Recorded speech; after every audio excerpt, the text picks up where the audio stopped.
Hello, everybody, and welcome back to Buckeye Politics. Today, we're going to be taking a quick look at the 2024 governor elections. There's going to be 11 different governorships up for grabs this election, and not a lot of people are talking about these races. A lot of them are pretty partisan, and pretty much all of them, except for maybe one, we have a very good estimate about how they're going to go.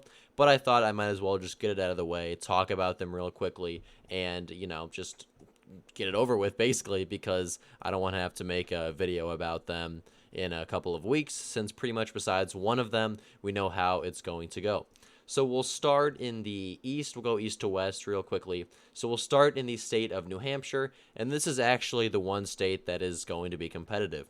So New Hampshire is it's a center left state. It tends to vote for Republicans at the local and governor and state level. Like, I believe the state legislature is controlled by Republicans. They have a Republican governor in Chris Sununu. But when it comes to Senate races, House races, presidential elections, they tend to vote Democrat. Although it is still relatively competitive because they're, very socially liberal but economically conservative, if that makes sense. But it is moving to the left because of that sort of base being mostly white. Suburban college educated voters are kind of turning away from Trump, and there's a lot of people moving to New Hampshire from Boston as well. So in the last couple years, New Hampshire has kind of moved away from the GOP, but it does still have a Republican governor. Chris Sununu won by about 15 points in 2022. He won relatively handily. So he is retiring. So Kelly Ayotte, who is a former senator from the state of New Hampshire, she lost in 2016. She is the Republican nominee, and the Democratic nominee, Joyce Craig, is the mayor of Manchester, which is the largest city in New Hampshire. So if we go down and look at polling, there's only been a couple of polls, but they seem to be showing Kelly Ayotte with a narrow lead. Although, like I said, both there haven't been very many, and the polls don't really show either of them that close to 50%. There is one poll from Dartmouth College that has Joyce Craig up by 5 and at 51%, but that poll, if you look into it, it had Kamala Harris winning the state by like 20 points. It's a massive outlier. They sampled way more Democrats than Republicans. It's just not an accurate poll. So you throw that one out because it's not accurate, and you see Kelly Ayotte leading by 4, by 3, by 1, by 3. She's down by 1. She's up by 3. So I think polls have her leading by about 2 points. There is a lot of questions about this race since, as you can see, neither candidate is really even that close to 50%. So there's still a lot of undecideds. It could really break either way. But Kelly Ayotte is running a pretty solid campaign. She's a pretty moderate Republican, just like Sununu, and she seems like the type of candidate New Hampshire would elect. She's also outraised and outspent Joyce Craig by a ton. And I think that she's probably going to win this state very narrowly. I will put it as tilt Republican, and just kind of call it a day there. I could totally be wrong. I could easily see Joyce Craig winning by a solid margin, but I think at this time Kelly Ayotte is favored very narrowly.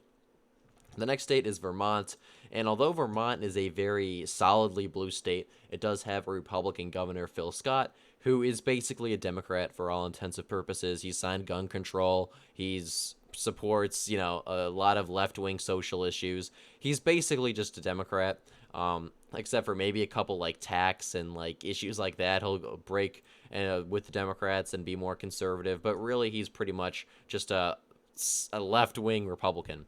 And he is very well liked in Vermont. He kind of acts as a check on power, so Republicans like him, and then Democrats like him because he basically, like I said, is a Democrat on a lot of social issues. So he won handily in 2022. He got 70% of the vote. He absolutely crushed Brenda Siegel. And the only poll we have, he's up by about 30 points over Esther Charleston, who is the Democratic opponent, and I see no reason why he would lose. He's still one of the most popular governors in the country. He'll probably win by less than 2022, but still a solid margin. The state of Delaware. Delaware is an interesting one. It's a state that is usually pretty Democratic, but some Republicans say there's a chance that they could improve there. They did pretty well there in 2022, all things considered. Republicans have a decent nominee in Mike Ramone, who is the minority leader of the Delaware House of Representatives. He's running against Matt Mayer, who is the Newcastle County executive, basically like a county commissioner. And Newcastle County is the biggest and most populous county. The polls we have Matt Meyer up by like 20, 30 points. That's pretty much what I expect. It's very difficult to gauge this race. There's a ton of undecideds, but I see no reason why this election would even be close. I think that Matt Mayer should win probably by less than like he's not going to win by like 30 like the polls show, but he'll probably win by like 10 to 15, pretty much in line with Kamala Harris. The state of North Carolina. This is one of the other interesting ones. After this, it pretty much gets very boring. So we'll talk about North Carolina. So this was a race that is held by Democrats. Not Josh Stein. Roy Cooper is the incumbent. He is relatively well liked in the state. He's a Democrat, and he is term limited. So Josh Stein, who is the Attorney General of North Carolina, he is running against Mark Robinson, who is the Lieutenant Governor. So this was supposed to be the New Hampshire. This was supposed to be the closest election of the cycle. And if you come down to early 2024 and late 2023, even 2022, polls were going back and forth. Mark Robinson and Josh Stein were going at it. They were each going back and forth in polling. But then Josh Stein kind of pulled ahead a little bit, and he has just continued to gain, and Mark Robinson has gone down. Now, there's a couple different reasons for this. The most prevalent is Mark Robinson was kind of exposed, I think, in mid-September for some past comments, like in 2010. I'm not going to talk about it on YouTube. If you look it up, I'm sure you can find it. But it's kind of funny what he said, actually. Well, I shouldn't say it's funny, but it's very interesting what he said. He collapsed in the polls afterwards, and it's been downhill from there. So Josh Stein is pretty much guaranteed to win this race at this point. You see a lot of Republicans are turning away from Robinson. Trump and Vance basically told him he's not welcome at campaign events because they don't want him to hurt the top of the ticket. And if we look at polling, Josh Stein leads by like 15 statewide. Now, I actually do think that Mark Robinson is going to do better than the polls suggest. I don't think he's going to get like 36% of the vote. I think he'll probably get in the mid 40s, low 40s maybe. A lot of it depends on how well Trump does statewide. But I think a lot of people just don't want to admit they're voting for him. But I still think he'll lose by, I'm not going to put it as safe, but it's pretty damn close. Probably 8 to 9, 10 points. Josh Stein will win handily. And like I said, if you want to look up what he said and did, you can go ahead. It's pretty easy to find. But I don't want to, have YouTube on my butt, so I'm not going to talk about it.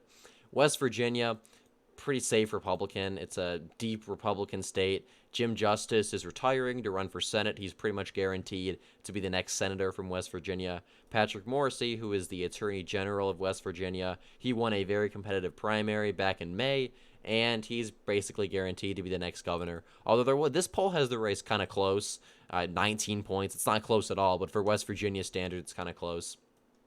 But still, I think he'll win handily. West Virginia is an overwhelmingly Republican state. Indiana, we have a couple different things here. Mike Braun is a senator from Indiana. He is running for governor now. He left the Senate. He had a relatively competitive primary. Suzanne Crouch is a not left-wing, but she's a more moderate Republican. She ran a campaign basically criticizing Mike Braun for being, too far right. And he's not even super far right as a senator. He's just, more of a conservative Republican than a lot of people liked. And you actually saw a lot of Democrats flip over to support her in the primary because they didn't want Mike Braun to win. Because Indiana is such a Republican state, it's almost impossible for a Democrat to win. But if Indiana Democrats could somehow help Suzanne Crouch, who is more of a moderate, win and keep Mike Braun out of power, that was kind of the thinking. So there was a little bit of questioning about how well she would actually do. And against Mike Braun, it didn't really matter. He still won by like 20 points. But still, there is a little bit of pushback against him. The Democrats nominated Jennifer McCormick. She has not been polling. She's been polling decently, actually. Still losing by decent margins. We haven't seen a whole lot of quality polls out of the state. There was also a libertarian, Donald Rainwater, who did very well in 2020, and he's polling decently this cycle as well. So that'll be interesting to see. Like I said, I still think Mike Braun wins by a safe margin, probably by less than Trump, but still decently. We go down to Missouri, which is another state where the Republican incumbent is term limited. Mike Kehoe won the primary, very competitive primary. As you can see here, it was pretty much a three-way race between Mike Kehoe, Bill Eagle, and Jay Ashcroft. Mike Kehoe won the state. And as I said, Missouri is a solidly Republican state. Polls show him leading by 20, 10, like 15. He'll probably win by pretty much the same margin Trump does. We'll put it as safe Republican. North Dakota, Doug Burgum is term limited, so there is Kelly Armstrong, who I believe is he's the congressman from North Dakota. He's now running for governor, and that's kind of funny. His opponent has a black and white picture. That's kind of like a 1980s Wikipedia page. That's kind of funny. North Dakota, not a whole lot to say here. This is a safe Republican state, overwhelmingly conservative. Republicans will win handily. Montana, Greg Gianforte is the incumbent Republican. He is pretty well liked. He's done a pretty solid job as governor of Montana. He won the primary. He kind of had a competitive primary, a little closer. I mean, he still won by overwhelmingly, but his opponent did better than I would have thought. He's a pretty close ally of Trump. Trump is going to win Montana handily. Republicans are spending a lot of money in the state to help Tim Sheehy in the Senate race. That's probably going to help Greg Gianforte as well, because Republicans are more inspired to turn out to defeat John Tester in the Senate. They're going to vote for Gianforte as well. He'll probably win handily, safe Republican. Utah, Spencer Cox is a very liberal Republican. There's an attempt to primary him out that was almost successful, 54 to 45 in the primary. So he's not very well liked amongst Republicans, although he was originally against Trump, but he did come around and back him over the summer. Phil Lyman, the guy who ran against Spencer Cox in the primary. Spencer Cox is the incumbent. Phil Lyman is a member of the Utah House of Representatives who tried to, primary Cox. He is running in the general as a write-in candidate to oppose Spencer Cox, and there's a couple other third-party candidates. It's going to be kind of a mess of a race. I think you're going to see a lot of strong performance by third-party voters, but Spencer Cox, he should have no problem winning, just being honest. I mean, Trump's going to win the state handily. He's not that unpopular, although the primary was still relatively close. He should win by, more than 10.